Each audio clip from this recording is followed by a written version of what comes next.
Ya, kita akan merenungkan firman Tuhan dengan tema dimeteraikan dengan Roh Kudus. Bacaan kita terambil dari Efesus 1 ayat yang ke-11 sampai ayat yang ke-14. Kita akan membacanya, saya akan bacakan untuk kita semua. Aku katakan di dalam Kristus, karena di dalam Dialah kamu mendapat bagian yang dijanjikan. Kami yang dari semula ditentukan untuk menerima bagian itu sesuai dengan maksud Allah, yang di dalam segala sesuatu bekerja menurut keputusan kehendaknya, supaya kami yang sebelumnya telah menaruh harapan kepada Kristus boleh menjadi puji-pujian bagi kemuliaannya. Di dalam Dia, kamu juga, karena kamu telah mendengar firman kebenaran, yaitu Injil keselamatanmu. Di dalam Dia, kamu juga, ketika kamu percaya, dimeteraikan dengan Roh Kudus yang dijanjikannya itu. Dan Roh Kudus itu adalah jaminan bagian kita sampai kita memperoleh keseluruhnya, yaitu penebusan yang menjadikan kita milik Allah untuk memuji kemuliaannya. Sampai sedemikian jauh pembacaan firman Tuhan. Yang berbahagia adalah kita membaca, merenungkan, menyimpan dalam hati dan melakukan dalam hidup kita sehari-hari. Selamat pagi Bapak Ibu sekalian. Ya, pagi ini kita merenungkan bagian firman Tuhan ini dengan tema dimeteraikan dengan Roh Kudus. Bapak Ibu, kalau kita dalam hidup kita keseharian, kita tentunya menemukan atau pernah mengalami memiliki benda-benda, memiliki barang-barang yang ketika kita tidak tahu gunanya, kita jadi agak menyepelekannya. Tapi saat kita mulai mengerti gunanya, nah kita baru menyukainya. Salah satu contohnya adalah misalnya ada seorang bapak yang diberikan anaknya HP begitu ya. HP itu dia pikir, bapak ini pikir adalah alat untuk komunikasi, maka dipakai untuk telepon dan WA saja begitu. Lalu karena tahunya cuma itu, maka HP ini tergeletak. Setiap kali pergi HP-nya ditinggal. Setiap kali kemana HP-nya ditinggal, kesini gitu ya. Pergi kemana HP-nya ditinggal. Sampai suatu kali anaknya ngajari bapak ini, Pak, tahu nggak gitu ya, ini di HP ini ada YouTube, tunjukin. Tahu nggak Pak, di sini ada TikTok, tunjukin TikTok. Tahu nggak di sini ada game. Sampai akhirnya bapak itu ngerti beberapa fitur dan terjadi perubahan. Bapak itu yang tadinya meninggalkan HP, ini sudah mulai pergi kemana, dilihat anaknya bawa HP. Ngapain? Lihat YouTube. Ngapain? Nikmati TikTok gitu ya. Jadi ini kayaknya sudah mulai mengalami perubahan karena dia mengerti HP itu ada gunanya, nggak cuma sekedar alat komunikasi. Nah Bapak sekalian yang dikasih Tuhan, saudara-saudara sekalian yang dikasih Tuhan, kadang-kala kalau bicara tentang nilai sesuatu, kita harus tahu gunanya dulu. Sesuatu itu berguna, baru sesuatu itu bernilai dan kita hargai. Nah kalau kita ngomong soal keselamatan, maka di dalam iman Kristiani, di dalam hidup kita, kita seharusnya sungguh-sungguh harus mengerti betapa bernilainya keselamatan yang Tuhan beri. Betapa besarnya karya Allah, sehingga kita nanti bisa menghargainya. Ketika kita mengerti karya Allah yang besar itu, maka kita akan menghargai kasih pengorbanan karya Allah di dalam hidup kita. Nah Bapak Ibu, ayat yang ada di dalam Efesus ini adalah ayat yang ditulis oleh Paulus. Paulus menulis ayat-ayat ini untuk jemaat di Efesus. Apa yang terjadi di jemaat Efesus? Jemaat Efesus adalah satu jemaat yang kecil sebetulnya. Satu jemaat yang tidak terlalu besar dibandingkan agama-agama lain yang ada di sekitarnya. Kota Efesus adalah sebuah kota yang salah satu ibu kota yang terkenal gitu ya. Kota Efesus ini salah satu dari mungkin nomor 5 terbesar. Salah satu kota pelabuhan. Dan di situ ada banyak filsafat diajarkan. Di situ ada banyak agama-agama, penyembahan kepada dewa-dewi muncul. Dan kekristenan adalah satu kelompok kecil, satu agama kecil yang ada di situ. Nah menarik kalau kita melihat kunjungan Paulus di kota Efesus. Ketika Paulus mengunjungi kota Efesus, Paulus itu melakukan berbagai hal. Ada kebangunan rohani terjadi di situ sebetulnya. Karena Paulus itu membuat orang-orang yang tadinya tidak percaya atau tidak mengenal Tuhan Yesus, diajar untuk mengenal Tuhan Yesus. Terjadi ada orang-orang yang disembuhkan hanya dengan alat-alat yang Paulus bawa, sapu tangan Paulus begitu ya. Lalu kemudian ada juga kita lihat bagaimana di Efesus terjadi ada orang-orang mulai tertarik dengan Injil. Hanya sayangnya waktu itu terjadi ada orang-orang yang berada pada posisi jualan patung itu loh Bapak Ibu. Jadi ada patung Dewi Artemis dari perak begitu ya. Jadi pengrajin-pengrajin perak terganggu dengan kehadiran Paulus dan rombongannya, sehingga saat itu Paulus nyaris aja dihakimi massal gitu ya. Jadi ada kisah-kisah di mana perjuangan kekristenan di Efesus itu tidak mudah begitu, dan Paulus meninggalkan kota Efesus, pelayanan tempat lain, sehingga waktu Paulus ditangkap, Paulus menuliskan surat Efesus ini kepada jemaat Efesus. Paulus ingin menceritakan sesuatu sebetulnya kepada jemaat Efesus. Apa yang Paulus ingin ceritakan?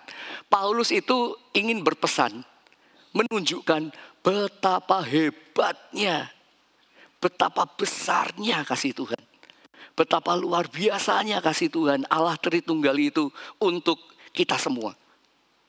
Makanya Bapak Ibu kalau kita membaca Efesus 1 ayat yang ketiga sampai ayat yang ke-14, itu Paulus menulisnya dalam satu kalimat Bapak Ibu.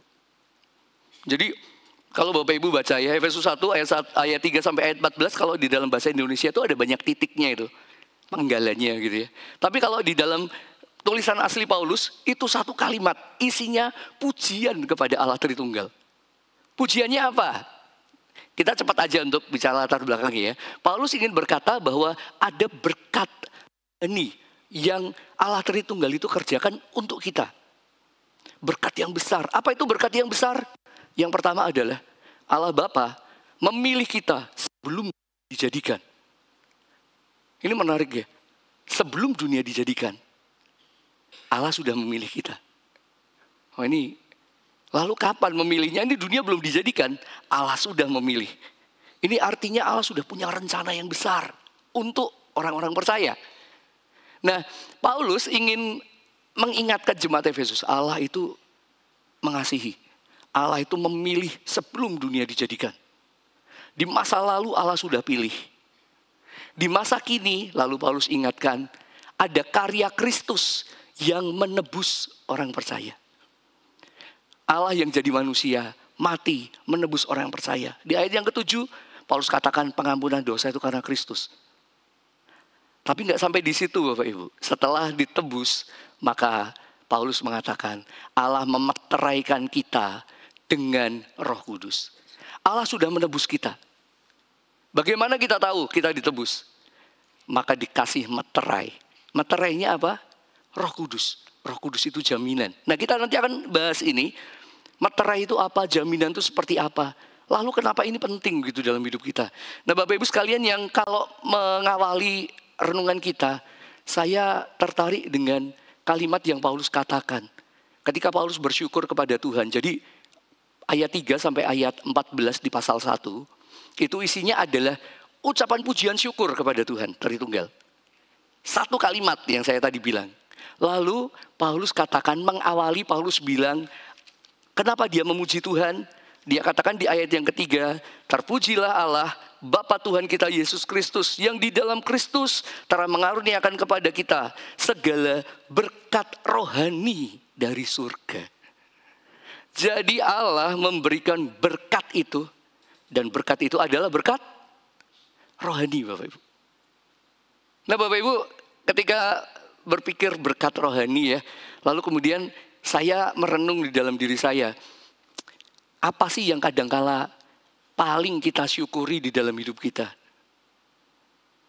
Pernahkah kita takjub dan bersyukur untuk berkat rohani yang Tuhan beri? Atau kita paling banyak bersyukur untuk berkat yang kelihatan yang Tuhan beri? Saat kita sehat, kita bersyukur bukan? Saat kita dapat uang, kita bersyukur. Saat kita beruntung hari itu, kita bersyukur. Jualannya laku, banyak laris gitu ya. Kita bersyukur untuk semua berkat-berkat yang kita terima saat itu. Tapi pertanyaannya, ini baik kita bersyukur untuk hal-hal yang kita terima. Tapi pertanyaannya, pernahkah kita bersyukur untuk berkat rohani yang besar yang Tuhan sediakan untuk kita? Itu menjadi sebuah perenungan pertama untuk kita. Apakah kita pernah bersyukur Tuhan, berterima kasih untuk segala kebaikan, untuk pilihanmu kepadaku, keselamatanmu. Dan ini yang kita akan renungkan. Dari 3 hal ini Bapak Ibu, kita akan merenungkan bagian terakhir saja. Kita akan merenungkan bahwa karya Allah yang besar itu salah satunya adalah Roh Kudus yang memeteraikan. Kita akan hanya melihat karya Roh Kudus saja ya hari ini. Nah Bapak Ibu sekalian, kalau kita melihat karya Roh Kudus dalam ayat yang ke-11 sampai ayat yang ke-14, kita akan merenungkan 2 hal, 2 pokok renungan. Yang pertama adalah bahwa Roh Kudus itu adalah meterai dan jaminan kita. Saya ulangi, Roh Kudus itu adalah meterai dan jaminan kita. Tuhan memberikan keselamatan kepada kita. Tapi apakah kita tahu keselamatannya seperti apa? Tuhan memberikan surga kepada orang yang percaya. Tapi apakah kita yakin bahwa itu sungguh diberikan Tuhan bagi kita? Apakah betul itu ada? Nah Bapak Ibu sekalian kasih Tuhan, Roh Kudus itu disebut sebagai meterai dan jaminan. Saya akan jelaskan 2 kata ini terlebih dahulu ya. Meterai itu apa dan jaminan itu apa? Meterai itu adalah sebuah tanda kepemilikan. Di zaman dulu kalau punya sesuatu dan itu misalnya adalah harta benda ya, misalnya kayak hewan, maka dikasih meterai, distempel gitu. Tapi bukan dengan stempel warna. Kalau zaman dulu stempelnya dengan besi yang dipanasin, lalu dinyonyos gitu ya. Jadi kelihatan ada tandanya. Zaman dulu harta yang lain adalah budak. Bagaimana untuk tahu budak ini punya saya? Budak itu distempel dengan besi yang panas tadi. Dimeterai, ini milik saya. Gitu. Nah, di perjanjian lama sebetulnya ketika Allah itu memberikan bangsa Israel, memilih bangsa Israel sebagai umat pilihan, Allah pun meminta sebuah tanda. Meterai, yaitu apa? Sunat.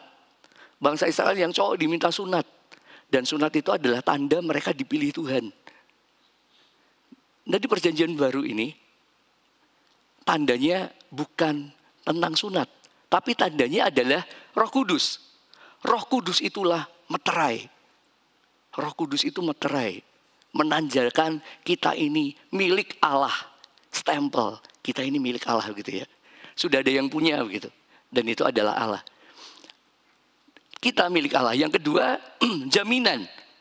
Kata yang dipakai untuk jaminan itu adalah uang DP Bapak Ibu. Jadi kalau kita beli barang, memastikan barang itu menjadi milik kita. Apa yang dilakukan? Kalau beli rumah begitu, di DP kan ya. Supaya tidak diambil yang lain, di DP. Nah, Roh Kudus di dalam ayat yang ke-14, Roh Kudus itu jaminan. Roh Kudus itu adalah DP-nya. Roh Kudus itu adalah uang muka yang menunjukkan kepastian, keselamatan Allah. Bapak Ibu sekalian, banyak orang di zaman sekarang berpikir, kalau saya bertanya pada anak-anak SMA ya, kamu yakin gak surga dan neraka itu ada? Yakin gak kalau kamu mati, kamu masuk surga? Beberapa dari mereka merasa ragu. Dan beberapa dari mereka merasa, apa betul ada surga? Apa betul ada neraka gitu ya? Jadi mereka merasa ini gak penting gitu. Yang penting ada di dunia ini gitu. Nanti gak penting dia berpikir begitu. Nah, Bapak Ibu, kenapa kok orang bisa berpikir begitu? Karena memang di zaman ini filsafat-filsafat baik ateisme gitu ya, baik postmodernisme mengajarkan tentang kebenaran yang relatif.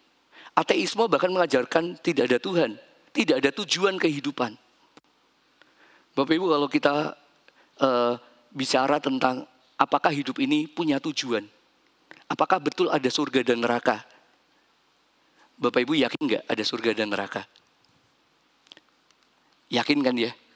Tahu dari mana? Perlukah kita mengutus satu orang, lalu kemudian kembali lagi ke sini gitu ya? Nggak sampai begitu ya, Pak. Tahu dari mana kita bisa tahu itu ada surga dan neraka? Tahu dari mana tentang keselamatan itu? Tahu dari mana? Nah Bapak Ibu, sebetulnya di dalam hati kita, Allah itu menaruh sebuah kegelisahan jika surga dan neraka tidak ada. Sebuah buku menuliskan mengenai bagaimana ateisme itu sebetulnya tidak cocok dengan jiwa kita. Karena apa? Karena jiwa kita itu mencari Apa tujuan hidup? Kalau hidup ini nggak ada tujuannya, ngapain gitu? Kalau hidup ini ternyata berakhir ya begini saja, ngapain? Gitu. Maka itu gelisah. Dan surga dan neraka adalah jawaban mengenai tujuan dari itu semua. Dan itu ada di dalam jiwa kita, sebetulnya itu lebih pas dengan jiwa kita.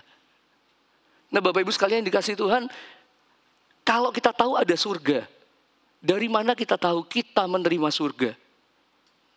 Maka Roh Kudus itu diberikan sebagai jaminan DP-nya. Ini, kamu mendapatkan ini. Nah Bapak Ibu sekalian, ini yang menarik. Tapi yang lebih menarik lagi menurut saya kalau kita membaca ayat ini Bapak Ibu. Meterai yang Allah berikan adalah Roh Kudus. Dan Roh Kudus itu adalah pribadi. Roh Kudus itu pribadi. Allah tidak memberikan seperti perjanjian lama, sebuah tindakan. Orang melakukan sunat, maka dia masuk di dalam kelompok. Tidak. Tapi Allah memberikan pribadi. Allah tidak memberikan jaminan sunatlah lalu kamu masuk di dalam kelompok orang diselamatkan. Tidak. Tapi Allah memberikan pribadi. Kalau dibilang pribadi, maka dia ada keutuhan. Dia ada komunikasi. Dia ada relasi. Dia ada relasi Bapak Ibu. Kalau Allah memberikan pribadi, maka ada relasi yang sebetulnya Allah inginkan. Dia tidak memberikan benda. Dia tidak mencetempel kita, tapi dia memberikan pribadi. Mendampingi kita, menemani kita, bersama dengan kita. Disebut Parakletos, Roh Kudus itu. Dia bersama dengan kita, mengingatkan kita, menolong kita. Nah itulah Roh Kudus. Dia bukan, Allah tidak memberikan jaminan berupa tindakan. Dan Allah tidak memberikan jaminan hanya berupa perubahan status. Bapak Ibu bicara keselamatan itu bukan cuma hanya berubah status. Jadi kalau orang diselamatkan bukan cuma diubah statusnya dari orang yang berdosa terus menjadi diakui. Tapi dia tetap berdosa gitu. Tidak begitu ya. Kita belajar kitab Roma beberapa waktu ini. Kita diingatkan kita diselamatkan hanya karena anugerah. Bukan perbuatan baik. Itu betul sekali. Kita diselamatkan hanya karena anugerah. Bukan karena perbuatan baik. Tapi kalau itu dimaknai secara sempit. Maka bisa seperti orang yang diselamatkan. Tapi hidupnya tidak berubah. Jadi dimeteraikan itu bukan seperti itu, bukan diselamatkan dipindah statusnya dari tidak selamat menjadi selamat, terus kemudian hidupnya tidak berubah. Bukan. Tapi dengan adanya pribadi, maka pribadi itu menolong seseorang berubah. Keselamatan itu adalah relasi, relasional. Materai jaminan ini mengajak kita, mengingatkan kita bahwa keselamatan itu relasional. Ketika kita berelasi dengan Roh Kudus menolong kita, mengingatkan kita apa yang Tuhan inginkan. Roh Kudus mengingatkan kita apa yang kita tidak boleh lakukan. Mengingatkan kita akan dosa kita. Roh Kudus membuka kebenaran-kebenaran. Menunjukkan kebenaran yang lebih kepada kita semua. Nah, Allah memberikan Roh Kudus. Oleh sebab itu Roh Kudus ini dia bicara keselamatan. Bukan tentang tindakan. Tapi juga bukan tentang perubahan tiba-tiba. Kalau saya ibaratkan bukan seperti ini Bapak Ibu. Seperti misalnya sebuah makanan dianggap haram gitu ya. Terus dilabeli halal, gitu. Padahal makanannya masih makanan haram gitu. Kalau mengakui ada haram halal gitu ya. Jadi bukan seperti itu. Tapi adalah ketika diberikan Roh Kudus. Maka ada perubahan dari yang ada. Ada sebuah perubahan di dalam diri kita. Roh Kudus itu menolong kita berubah. Dia mendampingi kita. Dia mengingatkan kita. Dia menegur kita. Dia mengarahkan kita. Roh Kudus itu pribadi yang membawa kita semakin serupa Kristus. Oleh sebab itu ketika orang diselamatkan, orang itu dituntun untuk beriman. Efesus 2 ya. Kita diselamatkan karena anugerah dalam iman ya. Bukan perbuatan baik. Tapi dalam anugerah, dalam iman. Roh Kudus itu menolong kita memiliki iman. Roh Kudus itu menolong kita bertumbuh. Nah Bapak Ibu, oleh sebab itu kalau kita lihat ayat-ayat yang tadi menunjukkan jaminan ini Bapak Ibu, atau meterai ini. Di ayat 4, ayat 5, ayat 13, ayat 14 dari Efesus 1 itu menunjukkan bagaimana Allah itu memilih sebelum dunia dijadikan. Dia sudah menentukan. Di ayat 13 Allah itu memeteraikan. Di ayat yang ke-14 dia memberi jaminan. Tapi nggak sampai di situ. Roh Kudus yang adalah pribadi itu menolong kita di ayat 4 untuk hidup kudus, tidak bercacat di hadapannya. Bahkan ketika Allah Tritunggal tadi berkarya, ayat 3 sampai 14 tadi, di dalam setiap akhir karya Allah Bapa, Allah Putra, Allah Roh Kudus gitu ya, selalu ada kata supaya kita menjadi pujian bagi kemuliaan Tuhan. Artinya apa? Artinya Allah Roh Kudus itu menolong kita, mengubah kita, sehingga hidup kita memuliakan namanya. Sehingga hidup kita dimampukan menunjukkan keselamatan itu. Nah Bapak Ibu sekalian, oleh sebab itu tentunya patut kita renungkan. Ketika kita percaya kepada Tuhan, ketika kita percaya Tuhan, ada Roh Kudus di dalam diri kita. Pertanyaannya, apakah itu membuat kita semakin rindu mengasihi Tuhan? Ketika kita percaya kepada Yesus, apakah membuat kita gelisah ketika kita melakukan dosa? Apakah kita semakin rindu menjadi serupa Kristus? Dalam sebuah bukunya, Don J. Payne itu menuliskan bahwa Allah itu bukan hanya tinggal, tapi mengerjakan keselamatan di dalam diri kita. Dan itu adalah Roh Kudus. Dia mengerjakan keselamatan di dalam diri kita. Oleh sebab itu Bapak Ibu, di dalam Efesus, di bagian Efesus 4 ayat yang ke-30, Paulus mengingatkan, ketika kita sudah dimeteraikan, dan kita suka melakukan dosa, hal-hal yang Allah tidak suka begitu ya, maka itu disebut mendukakan Roh Kudus yang sudah memeteraikan kita. Bapak Ibu, Roh Kudus itu menolong kita. Roh Kudus itu mendampingi kita saat kita sendiri atau saat bersama-sama. Roh Kudus itu terus bersama kita tanpa kita sadari mungkin.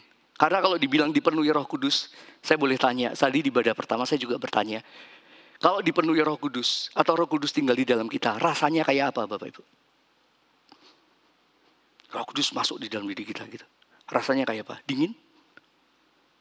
Nyes gitu? Adem? Damai gitu? Atau panas?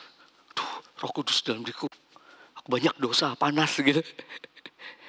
Atau apa Bapak Ibu? Mungkin tidak bisa kita rasakan karena dia roh. Ketika roh ada di dalam diri kita, sama seperti kita merasakan roh kita, rasanya apa? Kita tidak bisa merasakan itu.